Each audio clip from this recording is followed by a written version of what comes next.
नमस्कार, popular superfast news में आपका स्वागत है।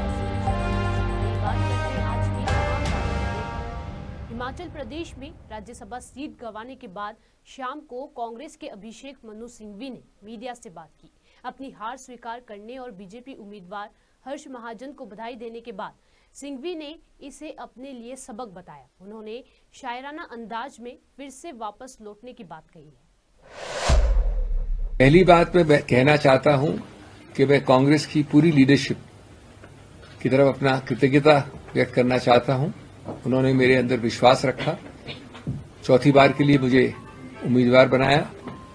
मैं तहे दिल से माननीय कांग्रेस अध्यक्ष, पूर्व कांग्रेस अध्यक्ष श्रीमती सोनिया गांधी, शीर्षस्थ नेतृत्व जो भी है, सबको धन्यवाद देना चाहता हूं। दूसरी बात, मैं तहे दिल से माननीय मुख्यमंत्री को और हर एमएलए जो यहां बैठे हैं, जो आपको दिख रहे हैं, कुछ नहीं दिख रहे हैं, उनको जेन्युइन तहे दिल से धन्यवाद देना चाहता हूं।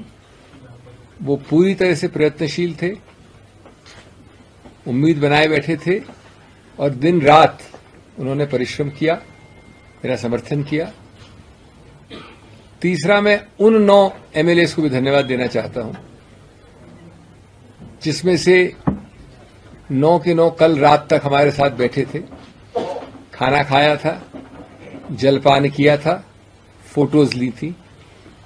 उसके पहले जो बार बार हमसे मिले थे, मुझसे ही नहीं, मुख्यमंत्री जी से ही नहीं, लेकिन सब एमएलए से कई आश्वासन दिए थे और जिनमें से 3 आज हमारे साथ नाश्ता करके निकले थे। उनको भी मैं धन्यवाद देना चाहता हूं क्योंकि उनसे हमको कुछ शिक्षा मिली है, कम से कम मुझे निजी रूप से शिक्षा मिली है, मनोवैज्ञानिक शिक्षा मिली है। मैं इस संदर्भ में एक विनम्रता से प्रश्न पूछना चाहता हूं। नहीं, उससे पहले मैं माननीय हर्ष महाजन जी को तहे दिल से धन्यवाद, तहे दिल से बधाई देना चाहता हूं। वो जीते हैं और उनका हक बनता है बधाई प्रदान करने का। एक बात जरूर मैं कहूंगा, उनकी पार्टी को अपनी गिरेबान में देख के सोचें। जब भी कोई पार्टी 25 और 43 के आंकड़े या इक्वेशन में 25 वाली पार्टी 43 वाले के विरुद्ध उम्मीदवार खड़ा करती है, तो उसका सिर्फ एक और एक ही संदेश हो सकता है। और मैं हर्ष महाजन जी की बात नहीं कर रहा हूं, मैं इस चुनाव की बात नहीं कर रहा हूं, मैं एक सिद्धांत की बात कर रहा हूं। वो संदेश है कि हम बेशर्मी से वो करेंगे जो कानून में अनुमति जिसकी नहीं है। अगर आप समझते हैं कि एक व्यक्ति या 2 व्यक्ति या 9 व्यक्ति अचानक एक नई नीति, एक नई सोच, एक नई आइडियोलॉजी के अंतर्गत कल रात के डिनर और आज सुबह के नाश्ते के बाद बदल गए हैं, तो मैं समझता हूं कि हम सब, जो अंग्रेजी में कहावत है, एक फूल्स पैराडाइज पे रहते हैं। ये बदलाव बहुत दुर्भाग्यपूर्ण है भारत के लिए और विशेष रूप से हिमाचल प्रदेश के लिए, जिसकी संस्कृति, जिसके पहाड़ी या नीचे रहने वाले लोग इस संस्कृति से अवगत नहीं थे कुछ समय पहले तक। अगर ये नए भारत, न्यू इंडिया की परिभाषा है, तो मैं तो पुराने भारत को ही प्रेफर करूंगा। हमने हारते हारते भी इतिहास बनाया है। इतिहास इसलिए कि इतनी जद्दोजहद की, इतना मन बदलाव किया, लेकिन एक और मन बदलाव नहीं कर सके। इसलिए 34-34 का स्वाभाविक आंकड़ा भारत में शायद पहली बार और आने वाले कई दशकों में वापस होने वाली नई चीज हुई है कि 34-34 का हमारे मित्रों के इतने प्रयत्न करने के बाद भी आंकड़ा आया। और 34-34 का आंकड़ा स्वाभाविक आया, एक वोट भी इनवैलिड नहीं हुआ, सेकंड प्रेफरेंस वोट भी एक भी नहीं था। ये इस चुनाव की विशेषता है, शायद 75 साल में पहले कभी नहीं हुआ। और उसकी सबसे बड़ी विशेषता कि उसके बाद एक ड्रॉ ऑफ लॉट से निर्णय हुआ। मैं सिर्फ ये कहना चाहूंगा कि जो हुआ सो हुआ, हमको भविष्य का सोचना चाहिए। और एक आश्वासन दे के मैं हिमाचल से जा रहा हूं, हिमाचल की बात नहीं कर रहा हूं, लेकिन मैं अपनी बात कर रहा हूं। जिन लोगों ने इतना प्रयत्न किया उनको सिर्फ मैं कह दूं विनम्रता से, पलट के आऊंगा शाखों पे खुशबू लेकर, पलट के आऊंगा शाखों में खुशबू लेकर, खिजा की जद हूं मैं, मौसम जरा। प्रधानमंत्री नरेंद्र मोदी ने थूथुकुडी में 17,000 करोड़ रुपए से अधिक की कई परियोजनाओं का उद्घाटन और शिलान्यास किया। पीएम ने थूथुकुडी में हरित नौका पहल के तहत भारत के पहले स्वदेशी हरित हाइड्रोजन ईंधन सेल अंतर्देशीय जलमार्ग जहाज को हरी झंडी दिखाई।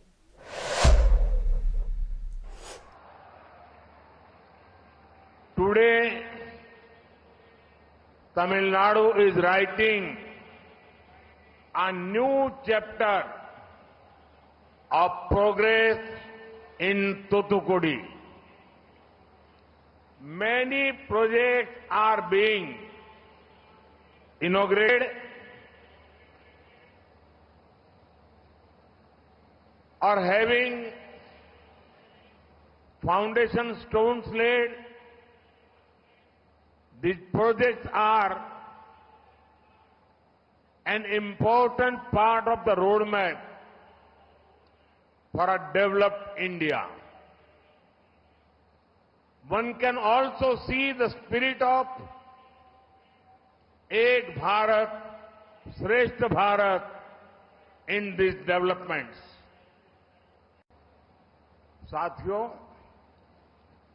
मुझे तमिलनाडु की जनता को और देश की जनता को एक सत्य बताना जरूरी है और बड़े दुख के साथ सत्य कड़वा होता है, लेकिन सत्य जरूरी भी होता है।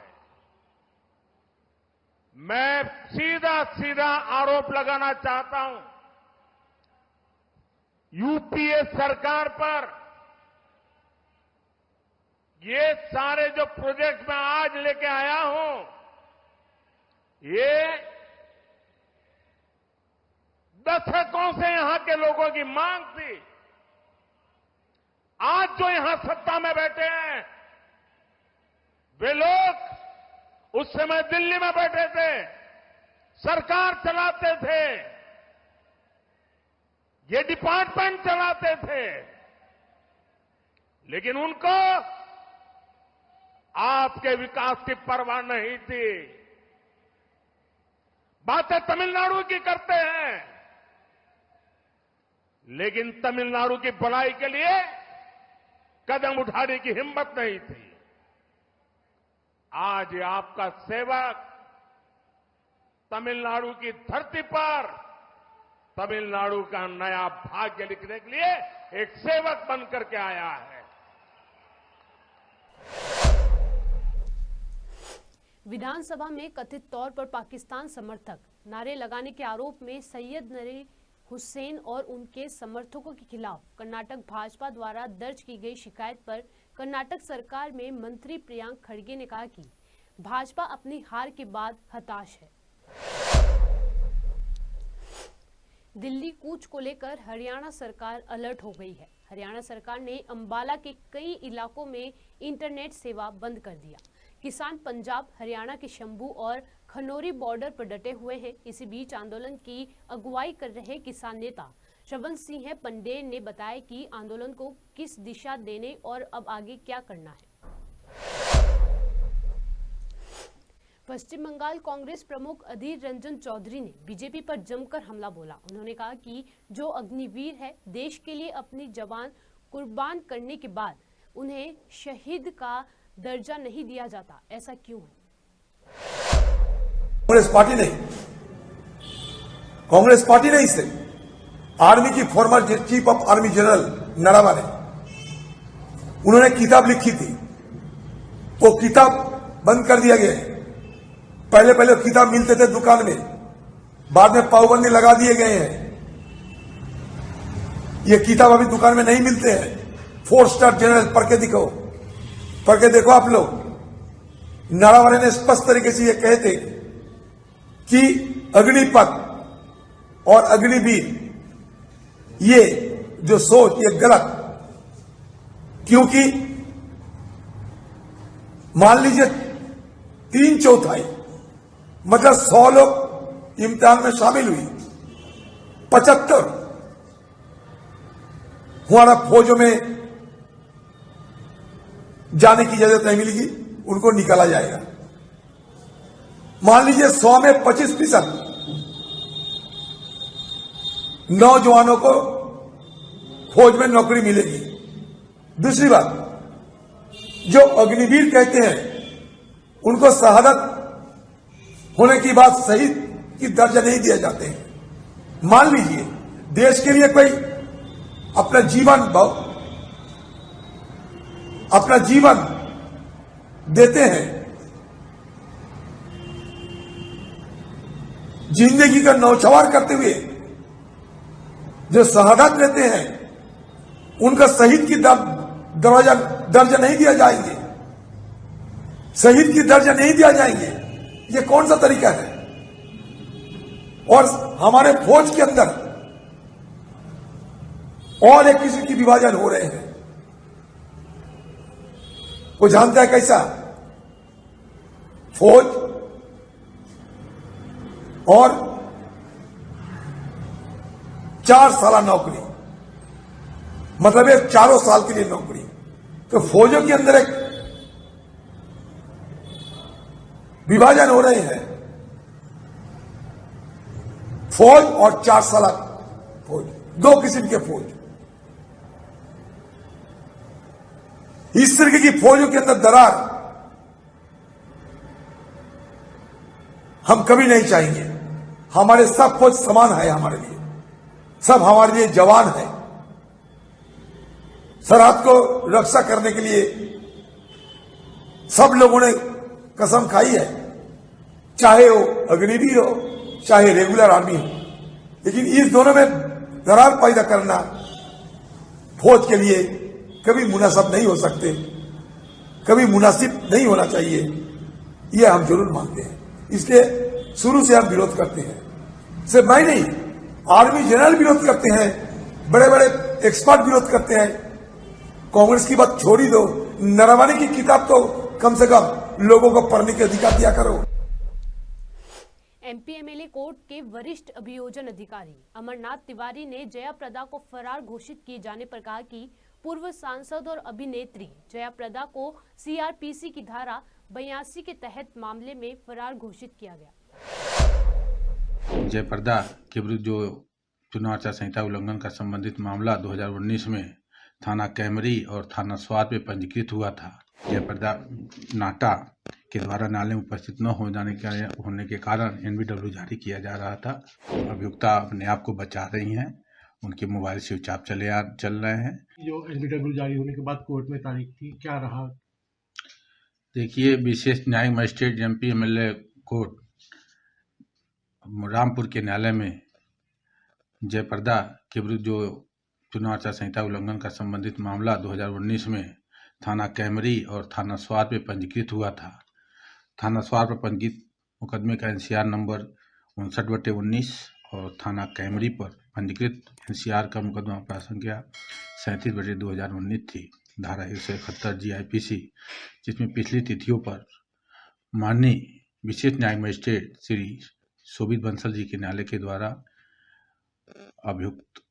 अभियुक्ता श्रीमती जया प्रदा नाटा के द्वारा नाले में उपस्थित न होने के कारण एनबीडब्ल्यू जारी किया जा रहा था। आज तिथि नियत थी। आज अभियुक्ता जया प्रदा नाटा माननीय न्यायालय में उपस्थित नहीं आई थी और थाने की जो रिपोर्ट आई थी उसमें श्री रंजीत द्विवेदी प्रभारी निरीक्षक ने यह रिपोर्ट भेजा था कि अभियुक्ता अपने आप को बचा रही हैं, उनके मोबाइल स्विच ऑफ चल रहे हैं और 82 की प्रेयर की गई थी।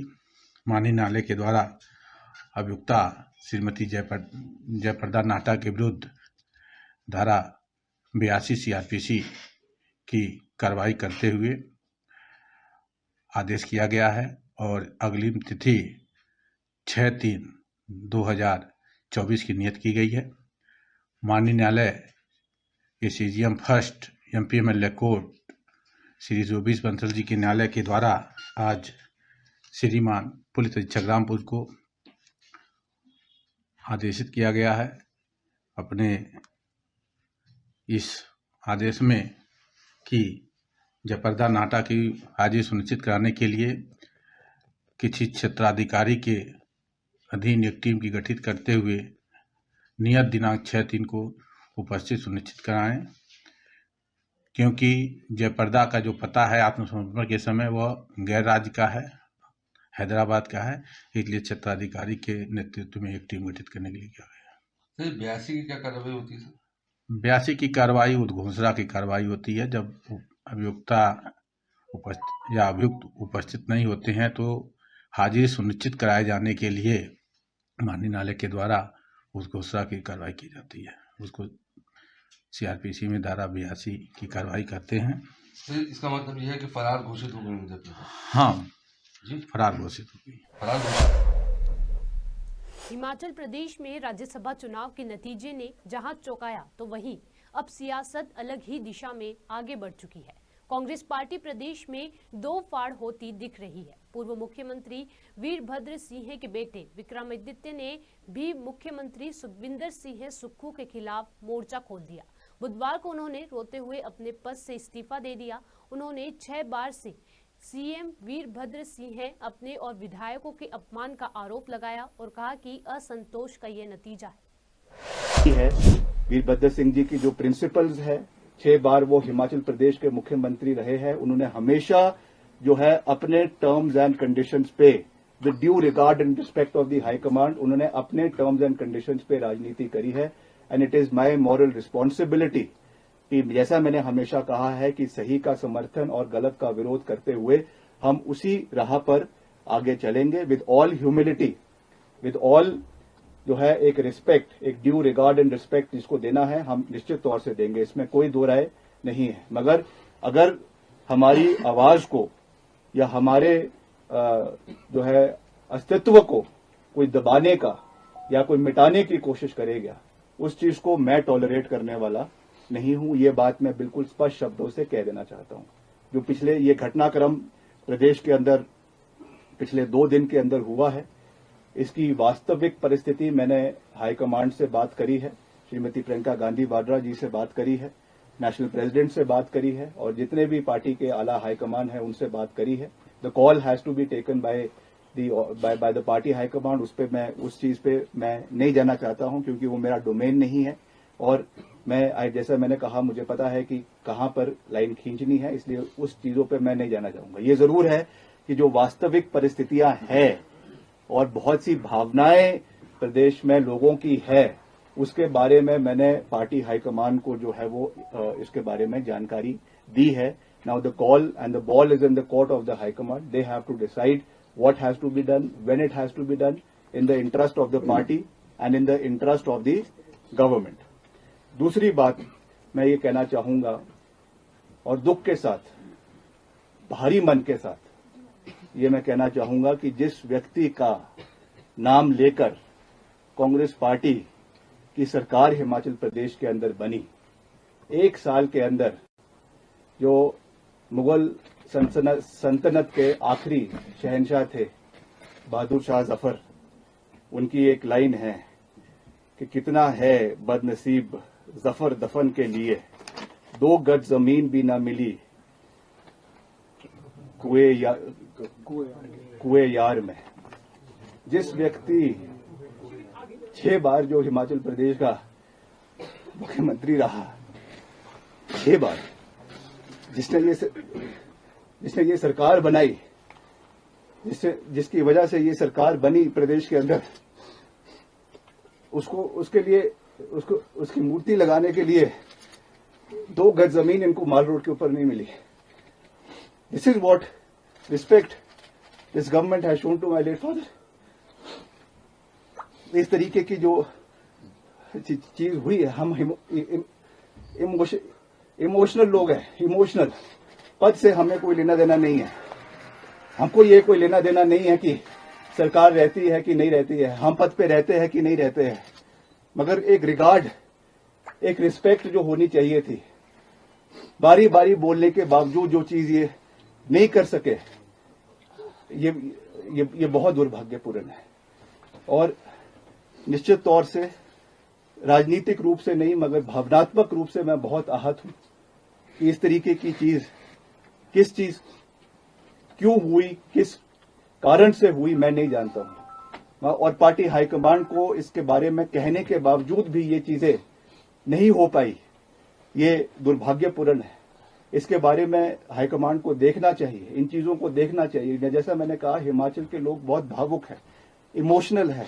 हर चीज राजनीतिक पैमाने से नहीं तोली जा सकती है, हर चीज को जो है राजनीतिक दृष्टिकोण से नहीं देखना चाहिए। कुछ चीजें भावनात्मक होती है, कुछ चीजें राजनीति से ऊपर उठकर होती है।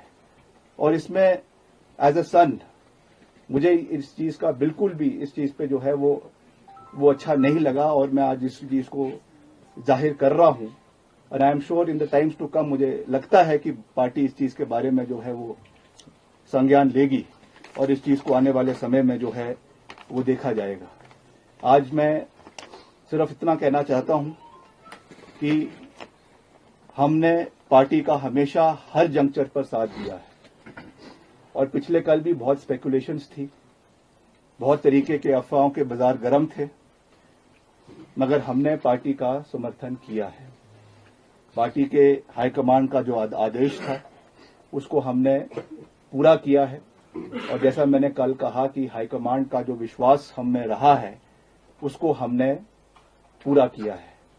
और आने वाले समय में भी मैं ऐसा कोई कदम नहीं उठाऊंगा जो किसी को ह्यूमिलेट करे, प्रदेश की जनता को ह्यूमिलेट करे या जो है लक्ष्मण रेखा से बाहर निकल कर हो। मैं आज केवल इस प्रेस कॉन्फ्रेंस के माध्यम से ये कहना चाहता हूं कि वर्तमान परिस्थिति में मेरा इस सरकार में बने रहना ठीक नहीं है।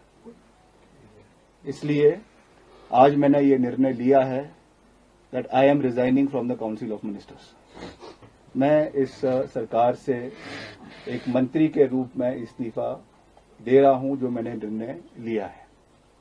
आने वाले समय में with due consultation with our people मैं सबसे बात करूंगा, जो हमारे चाहने वाले हैं, हमारे लोग हैं, हमारे समर्थक हैं, उनके साथ बात करके, उनके साथ चर्चा करके, उनके साथ विचार विमर्श करके आने वाले समय में फ्यूचर कोर्स ऑफ एक्शन को जो है वो डिसाइड किया जाएगा। उसके बारे में मैं अभी कुछ ज्यादा ना कहना चाहता हूं, ना कह सकता हूं, मगर आज मैं केवल इतना साझा कर रहा हूं विद ऑल ह्यूमिलिटी, विनम्रता पूर्वक तरीके से मैं ये कहना चाहता हूं कि मैं अपने पद से जो है वो अपना इस्तीफा मुख्यमंत्री जी को और राज्यपाल जी को जैसे भी जो भी प्रोसेस है उस तरीके से सौंप रहा हूं और आने वाले समय में जो परिस्थिति होगी उसके हिसाब से जो है वो कार्यवाही आने वाले समय की उसको किया जाएगा। और मैं फिर से प्रदेश की जनता का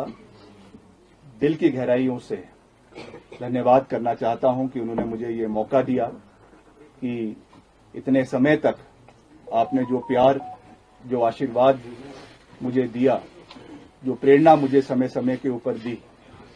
बहुत से जीवन में कठोर निर्णय लेने भी पड़ते हैं, बहुत से मुश्किल समय भी आते, मगर प्रदेश की जनता ने हमेशा हमारा मार्गदर्शन किया है, हमेशा हमारा समर्थन किया है, हमेशा मुझे अपना प्यार और आशीर्वाद दिया है और मैं हमेशा आने वाले समय में भी उसी तरीके से सही का समर्थन करते हुए, गलत का विरोध करते हुए आगे बढ़ूंगा।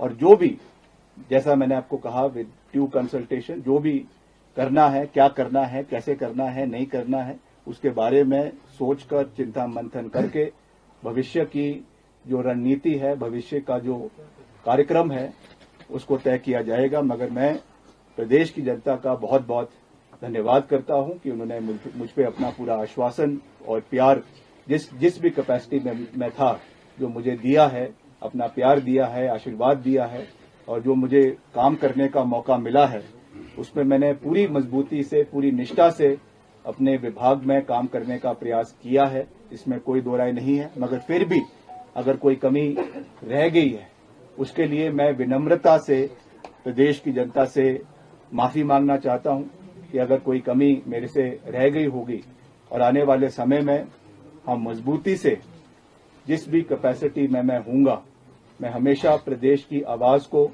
प्रदेश के लोगों की आवाज को बेबाकी से पूरी मजबूती से उठाने का काम करता रहूंगा, ये मैं कह सकता हूं।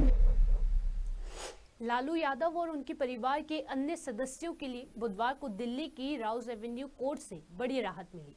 रेलवे में नौकरी के बदले जमीन घोटाले के आरोपों का सामना कर रहे लालू परिवार के सदस्यों को मनी लॉन्ड्रिंग से जुड़े मामले में नियमित जमानत मिल गई है। महाराष्ट्र के मुंबई में बुधवार 28 फरवरी को भीषण आग लगने से कई झुग्गियां जलकर खाक हो गई। जानकारी के मुताबिक मुंबई के मीरा भायंदर के आजाद नगर में आग लगने की घटना सामने आई है। आग की घटना में एक शख्स की मौत हो गई। बताया जा रहा है कि आजाद नगर में झोपड़पट्टी के इलाके में आग लगी, जिसके बाद कई झुग्गियां जलकर राख हो गई। मीरा रोड में गोल्डन एक सर्कल है, वहाँ पे आजाद नगर झोपड़पट्टी है। वहाँ पे तकरीबन 4-4:30 बजे आग लगना प्रारंभ हुई। जहाँ पे कुछ कचरा वगैरह डंप किया हुआ था, वहाँ से आग प्रारंभ हुई और बाजू में जो झोपड़पट्टी है वो झोपड़पट्टी में फैली। अभी महानगर पालिका ने पूरा आग काबू में लाया है। तो तकरीबन 27 जो फायर ब्रिगेड की गाड़ियां है वो मुंबई, ठाणे, वसई विरार और यहाँ सबने मिलके आग बुझाई है। अभी 1-8 घंटे में पूरी आग बुझ जाएगी। इसमें से एक कैजुअलिटी हुई है, 2 लोग महानगर पालिका फायर ब्रिगेड के जख्मी हैं और पब्लिक के 2-3 लोग जख्मी हैं, उनको उपचार चालू है। सर, कैजुअलिटी की और भी आशंका है, जो घायल लोग हैं उसमें से कैजुअलिटी की और भी आशंका है? नहीं, अभी तक तो कुछ आशंका नहीं, एक ही अभी कैजुअलिटी हुई है, बाकी किरकोळ जख्मी है, ज्यादा गंभीर नहीं है। और सर, वजह पता चल पाई किस वजह से ये आग? नहीं, अभी तक वजह पता नहीं चल पाई, लेकिन जो कचरा डेपो था वहाँ पे कुछ शायद एक्सीडेंटली आग लगी होंगी और वहाँ से फैली, तो अभी वो बाद में इन्वेस्टिगेशन का पार्ट है।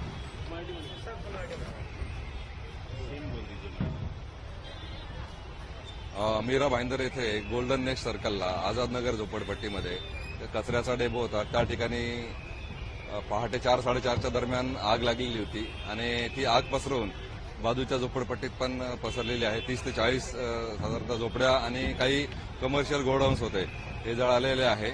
आगीमध्ये एक व्यक्ती मृत्युमुखी पडलेला आहे, 2 अग्निशमन दलाचे जवान जखमी झालेले आहेत आणि 2-3 नागरिक किरकोळ जखमी झालेले आहेत, त्यांच्यावर उपचार सुरू आहे। त्याचप्रमाणे फायर ब्रिगेड पहाड़ी क्षेत्रों पर हुई बर्फबारी से मैदानी इलाकों में सुबह शाम के समय ठंड का एहसास होने लगा है। मौसम विभाग ने अगले कुछ दिनों के दौरान पहाड़ी क्षेत्रों में बर्फबारी और बारिश को लेकर अलर्ट जारी किया। मौसम विभाग के अनुसार हिमाचल प्रदेश, जम्मू कश्मीर और उत्तराखंड में 3 मार्च तक बर्फबारी हो सकती है। इसके अलावा IMD ने मैदानी क्षेत्रों में बारिश का अलर्ट जारी किया। सुपरफास्ट टॉप 10 न्यूज में आज के लिए सिर्फ इतना ही। देश और विदेश की तमाम बड़ी खबरों से जुड़े रहने के लिए देखते रहिए पॉपुलर टीवी। धन्यवाद।